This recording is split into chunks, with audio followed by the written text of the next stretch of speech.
how do you actually encourage more women? And it could go to Mr. Geekulcha too. So yeah. I find it very ironic you're asking that and we both code.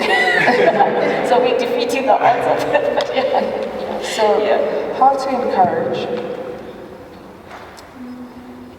That's a tough question. So we tried something called Tech Day Out. Just once a year we would go to high schools and we would just have a Tech Day Out, and we focused on everyone who was still doing maths and science at grade 10. And even in those spaces we did find the women which sort of put themselves back. They would sit at the back, or they were less comfortable. And I even find, even with our developers, the reason why they're less comfortable is because of how men are reacting to them in that space.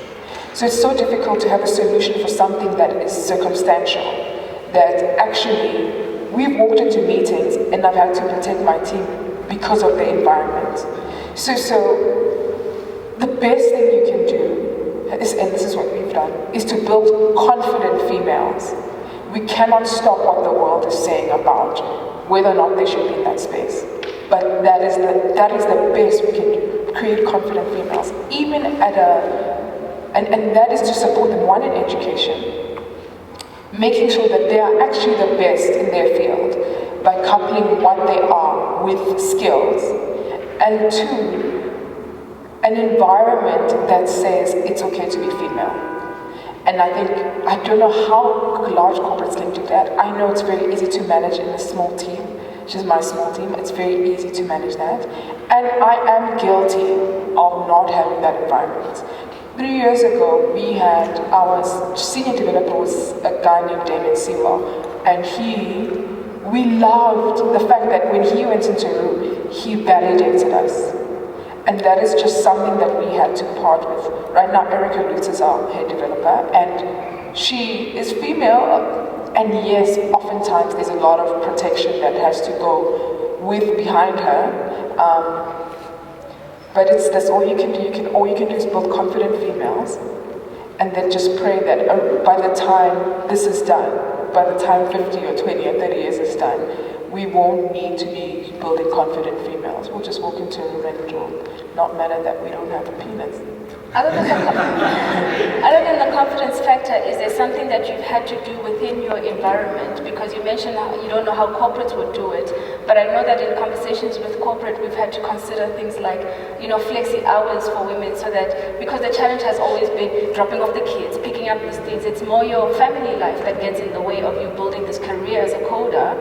And those places have had to do very deliberate moves in terms of having a flexible workspace or having a nursery center, attached to the building or close enough to where they work to make it easier. Do you have stuff like that in your office? Or because you're all female, you kind of just work with the flow and... No, I mean, if you walk into an all-female space, you will actually notice the difference. So for it to be a healthy environment, so what wouldn't be healthy is to create a female environment that still imposed very traditional norms of environment. Yeah. I'll give you an example. So in the office, we have a cry policy that everyone is allowed to cry, which is weird, right? But you'd be surprised how many if I have a confrontational, and it's the white females do love to cry. And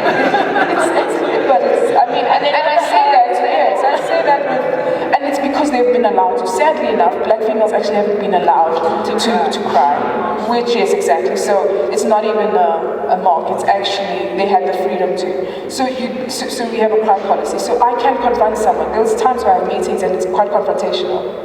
And they will cry, and we will talk and cry. And mind you, what we decided in that space, that we will respect you in your tears. We won't change, we won't give you a tissue, we will respect you and we will keep the conversation going, right? So let you finish your tears. Yeah, and sometimes we're actually crying through the tears. Yeah. And it seems small, and I'm using the single example as a very valid example, because mind you, and I'm not trying to put sex like this is a sexual norm, this is who men are, this is who women are. Mind you, when a man screams across the room, swears at a colleague across the room and bangs his office door shut, we accommodate that, right? Yes, so what does it look like? And if you were to cry, we'd really be just... Yes, I mean, when I saw it, there was a time I confronted my boss, and I could feel the tears coming. And I remember the humiliation. It's now associated with humiliation.